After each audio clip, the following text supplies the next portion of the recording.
சென்னைக்கும் டெல்லிக்கும் மேட்ச்சு. அதுக்கு முன்னாடி இன்னொன்று வரேன். தமிழ்நாடு எலெக்ஷன் டிவிக்கு நம்ம விஜய் அண்ணா ஜெயிச்சு 108 இடத்த பிடிச்சி தரமா முன்னாடி வந்துட்டாப்புல சொன்னானுங்க. வாய்ப்பில்லைன்னு அண்ணன் தூக்கி சாப்பிட்டு போயிட்டாப்புல. ஆனா என்ன முதலமைச்சராக 118 இது வேணும் கூட்டணி சேர்த்து 1000 ரூபாய் அமைச்சர் ஆயிடுவாரு. அவர் முதலமைச்சர் ஆயிடுவாருன்னா சிஎம் கீழே கமெண்ட் பண்ணிட்டு போங்க. டெல்லி ஃபர்ஸ்ட் பேட்டிங் பண்ணாங்க.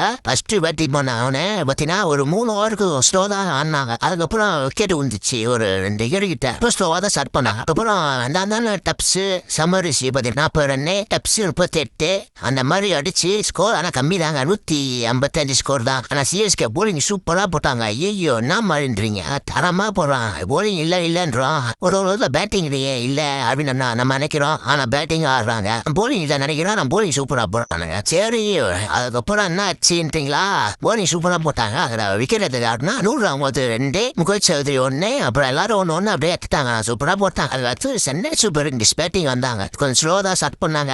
ருத்ராஜ் கோட் அவுட் ஆயிட்டாப்புல ஒரு 13 பாலுக்கு 6 ரன்னு. அப்புறம் உருள் பட்டேலாம் ஸ்டார்ட் பண்ணாப்புல ஒரு 17 ரன்னு அடிச்சாப்புல. இங்க ஏன் ஒத்தான் என்ன சூறாவளிமா ஆடுறாங்க. சஞ்சு சாம்சனா குத்துறான். எந்த பால் அடிக்கணுமோ அந்த பால் அடிக்கிறான். 52 பால்ல 87 ரன்னு, 6 6 7 4. அப்புறம் கார்த்திக் சர்மா போன மாதிரி சூப்பரானா இந்த மாதிரி சூப்பரா ஆடுறாயா. 14 கோடி குத்து ஒத்துதான் நினைக்கிறேன். சரி, 37 பால் 41. அந்த அண்ணான்ட்டு 18 ஓவர்ல சிஎஸ்கே மேட்சை முடிச்சிட்டாங்க. சிஎஸ்கேக்கு பார்த்தீங்கன்னா பிளே அப்போ அதிக வாய்ப்பு இருக்கு. இன்னும் ஒரு 4 மேட்ச்ல 3 மேட்ச் வின் பண்ணா கன்ஃபார்மா உள்ள போயிடலாம். அடுத்த மேட்ச் என்ன லக்னோ கூட 2 மேட்ச் அவங்க வின் பண்ணா நமக்கு பிரகாசமாயிடும் வாய்ப்பு. சரி பார்ப்போம். போறவர் லைக் போட்டு சப்ஸ்கிரைப் பண்ணிட்டு போங்க.